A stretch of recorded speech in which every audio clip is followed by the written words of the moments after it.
मुख्यमंत्री डॉक्टर मोहन यादव ने भोपाल गैस त्रासदी स्थल पर यूनियन कार्बाइड फैक्ट्री परिसर का निरीक्षण किया। इस दौरान मुख्यमंत्री मोहन यादव ने कहा, गैस लीक की वजह से एक भयानक हादसा हुआ। यह उतना ही बड़ा कलंक है जैसा कांग्रेस शासन के दौरान भोपाल में हुआ था। हम इस घटना में मारे गए या प्रभावित हुए लोगों के साथ खड़े हैं, लेकिन यह हैरानी की बात है कि कांग्रेस ने एक के बाद एक पाप किए। पहले उन्होंने इस इलाके को नजरअंदाज किया और फिर उन्होंने इस जहरीले कचरे के निपटारे में देरी की। मुझे खुशी है कि हमारी सरकार ने यहाँ के सभी जहरीले कचरे से निपटने के लिए कदम उठाए हैं और मैं उन सभी अधिकारियों को बधाई देता हूं जिन्होंने कोर्ट के मार्गदर्शन में इसका निपटारा किया। ऐसी भीषण त्रासदी जो केवल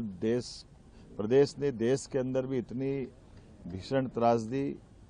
इस प्रकार की गैस के निकलने से कोई हुई नहीं थी। जितना बड़ा कलंक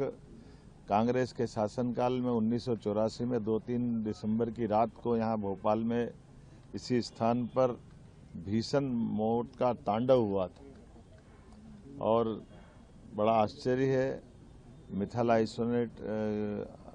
जिस प्रकार का ये जहर है और इस प्रकार के जहर को 25 साल तक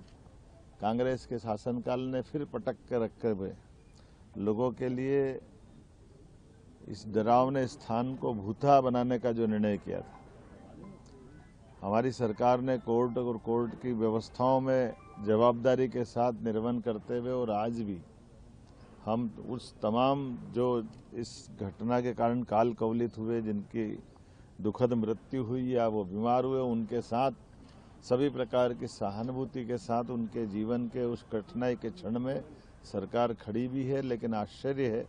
कांग्रेस ने एक के बाद एक पाप की। पहले तो इस क्षेत्र को लावारिस छोड़ दिया, यहाँ जहर पड़ा रहने दिया और इस जहर के निष्पादन को लेकर के भी वो टालामटोली करते रहे। मुझे इस बात का संतोष है कि हमारी सरकार ने गए साल जनवरी में यहाँ का सारा जहर और हमारे यहाँ के इस प्रकार के जहर से निपटने के सारे अधिकारियों को मैं बधाई देना चाहूँगा, जिन्होंने कोर्ट के डायरेक्शन के आधार पर उसका यूनियन कार्बाइड के जहर को लेकर के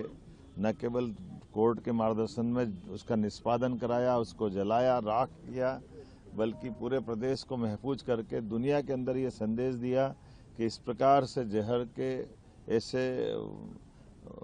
खतरनाक रसायन से निपटने के लिए भी हमारे यहाँ के विज्ञान ने, हमारे वैज्ञानिकों ने, हमारे लोगों ने अच्छी प्रगति करके उससे निपटने के लिए